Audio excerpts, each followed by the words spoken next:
Hello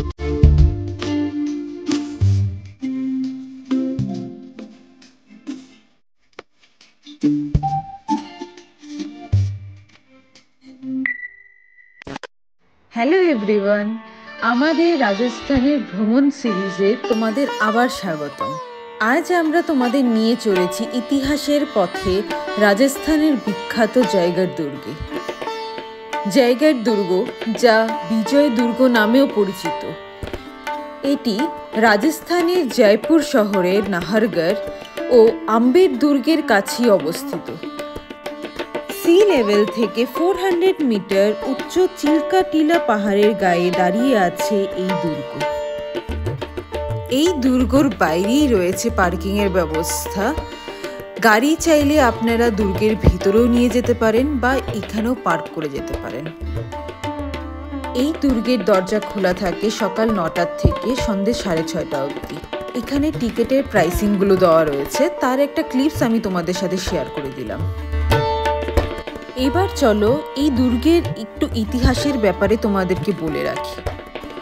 এই দুর্গ মহারাজা সবাই জয় সিং দ্বিতীয় নির্মাণ করান 1726 সালে।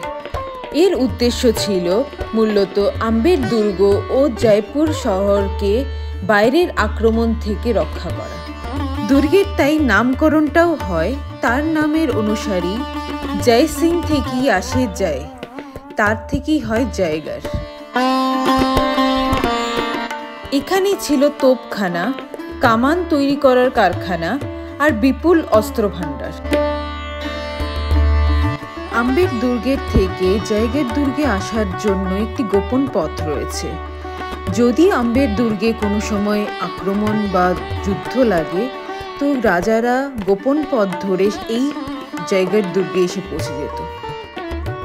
জয়গড় দুর্গটা অনেকটাই বড়, যা এই গরমের সময় হেঁটে দেখা সম্ভব না। তাই আমরা একটা ইলেকট্রিক অটো ভাড়া করে নিয়েছিলাম, যা আমাদেরকে নিয়ে চলেছে দেখাতে বিশ্বের সবচেয়ে বড় ক্যানন, যা চাকার উপরে স্থাপিত রয়েছে।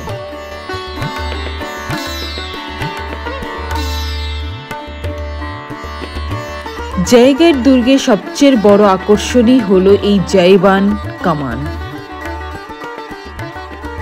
এটি বিশ্বের অন্যতম বৃহত্তম চাকার উপরে স্থাপিত কামান, যার ওজন প্রায় 50 টনেরও বেশি। একবার গোলা ছাড়লে প্রায় 35 কিলোমিটার পর্যন্ত পৌঁছতে পারে। এই দুর্গের পাঁচিল অনেক দূর অবধি ছড়িয়ে রয়েছে জয়পুর শহরকে রক্ষা করার জন্য।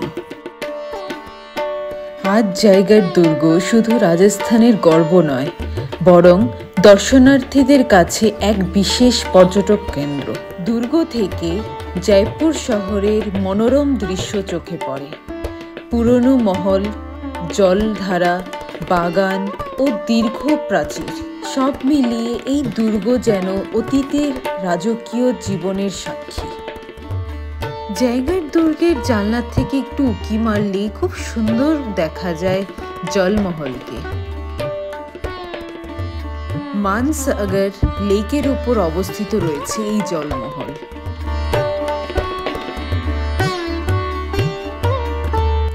এবার আমরা দেখতে চললাম বিশাল বড় এক আন্ডারগ্রাউন্ড ওয়াটার ট্যাঙ্কে, যেখানে বলা হয় তার ভেতরে লুকিয়ে রাখা হয়েছিল অগাধ ধন সম্পদ, যা ইন্দিরা গান্ধীর টাইমে বের করে নেওয়া হয়েছিল।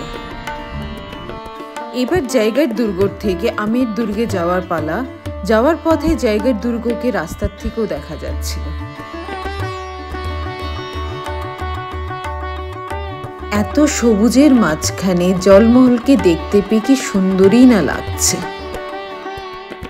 রাজস্থানের প্রতিটি ইট পাথরে যে লুকিয়ে রয়েছে বীরত্ব ওর ঐশ্বর্যের গল্প, জয়গড় দুর্গ তারই এক গর্বের প্রতীক। এই ভিডিওটা ভালো লেগে থাকলে please like, share and subscribe করতে ভুলবেন না। নেক্সট দেখা হচ্ছে আমের দুর্গের গল্পে। আজকের জন্য বিদায় নিলাম, টাটা, বাই বাই।